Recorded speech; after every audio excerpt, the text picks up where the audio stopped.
Sarah was the perfect daughter in a perfect Christian family. At 13, her world shattered when a pregnancy test showed positive.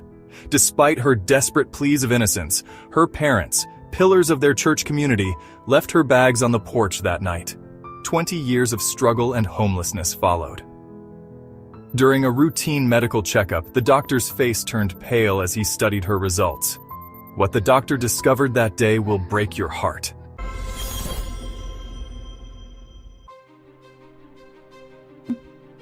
Sarah lived what seemed like a perfect life in suburban America. Her father served as a deacon at their local church, while her mother led the youth group. Everyone in their tight-knit community looked up to them as moral leaders and examples of proper Christian values. The family attended every Sunday service, hosted Bible studies, and helped organize church events. Their reputation was impeccable. At 13, Sarah was the model daughter, well-behaved, studious, and active in church activities. She helped her mother with youth group activities and sang in the church choir. Her future looked bright and promising. But one autumn evening, everything changed. Sarah noticed changes in her body. She gained weight, felt nauseous, and missed her period. Terrified and confused, she bought a pregnancy test with money saved from her allowance. In the bathroom of her family's pristine home, her hands trembled as she waited for the result. When 2 lines appeared, her world stopped spinning. That evening, Sarah gathered all her courage and approached her parents in the living room. Her mother was sipping coffee while her father read the evening newspaper. The scene of domestic tranquility was about to shatter. Sarah showed them the test, her voice barely a whisper as she tried to explain. The coffee cup slipped from her mother's hands, shattering on the floor. Her father's face turned to stone. Sarah pleaded through tears, insisting she had never been with anyone. But her parents couldn't hear her over the roar of their own shame. Their position in the church weighed heavily on their minds. How could they face their congregation? They had spent years preaching about moral values and the consequences of sin. Now their own daughter stood before them, living proof of what they had warned others about. The silence in the room was deafening. Without a word, her father went upstairs. Minutes later, he returned with a suitcase. Her mother mechanically packed some of Sarah's clothes, never meeting her daughter's eyes. Sarah begged them to believe her, to help her understand what was happening, but their minds were made up. That night, they placed her bags on the front porch and locked the door.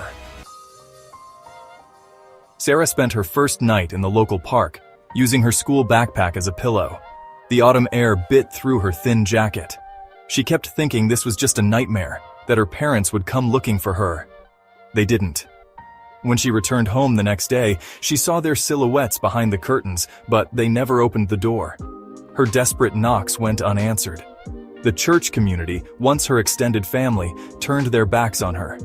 People who had known her since she was a baby now crossed the street to avoid her. She became their cautionary tale, a whispered warning to teenage daughters about the consequences of sin. Survival became Sarah's only priority. She learned to navigate life on the streets with instincts she never knew she had. She discovered which abandoned buildings were safe to sleep in and which ones attracted dangerous people. She memorized the schedules of kind store owners who might give away unsold food at closing time. She learned which public bathrooms were safe to use and which ones to avoid.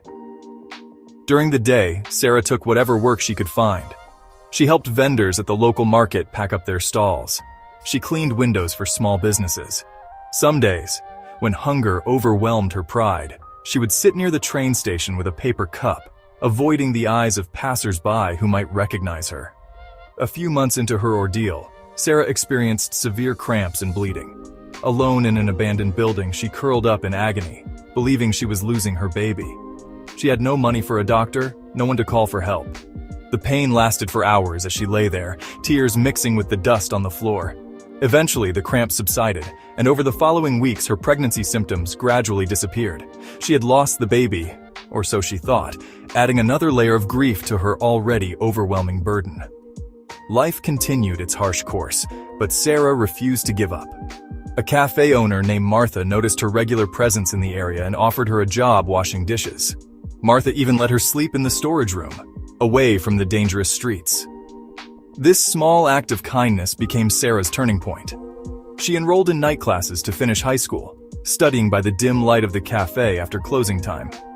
Years passed, and Sarah slowly rebuilt her life. She earned her high school diploma and secured a position as a medical office receptionist. She rented a tiny apartment, her first real home since that fateful night. But the wound of her parents' rejection never fully healed. Every Christmas and birthday, she would write them letters that went unanswered. She sent messages through church members, but her parents remained resolute in their silence, trapped in their rigid beliefs and shame. 20 years passed this way. Sarah had created a stable life for herself, but questions about that night still haunted her. Why had this happened? How could she have been pregnant when she had never been with anyone? The memories of her parents' rejection still brought tears to her eyes.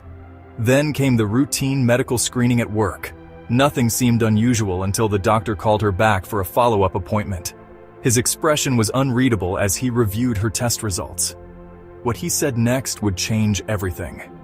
The doctor explained that Sarah had a rare hormonal condition, one that could perfectly mimic pregnancy symptoms. Weight gain, missed periods, nausea, all the signs she had experienced at 13 were classic symptoms of this condition. But the most shocking revelation was yet to come. This condition could trigger false positive pregnancy tests.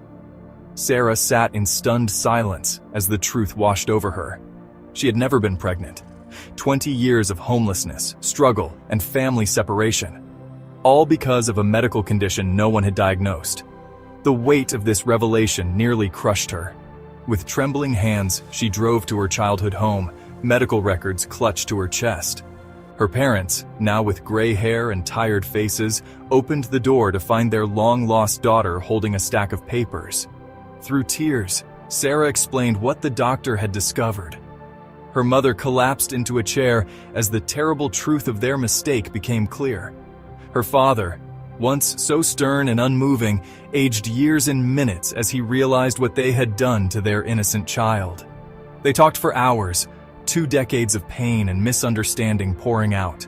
But some wounds cut too deep to fully heal.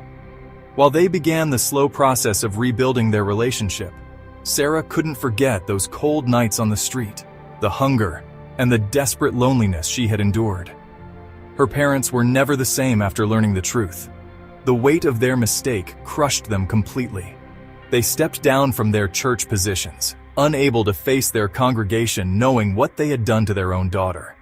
Her father spent countless nights pacing their home, reliving every moment Sarah had knocked on their door begging to be let in.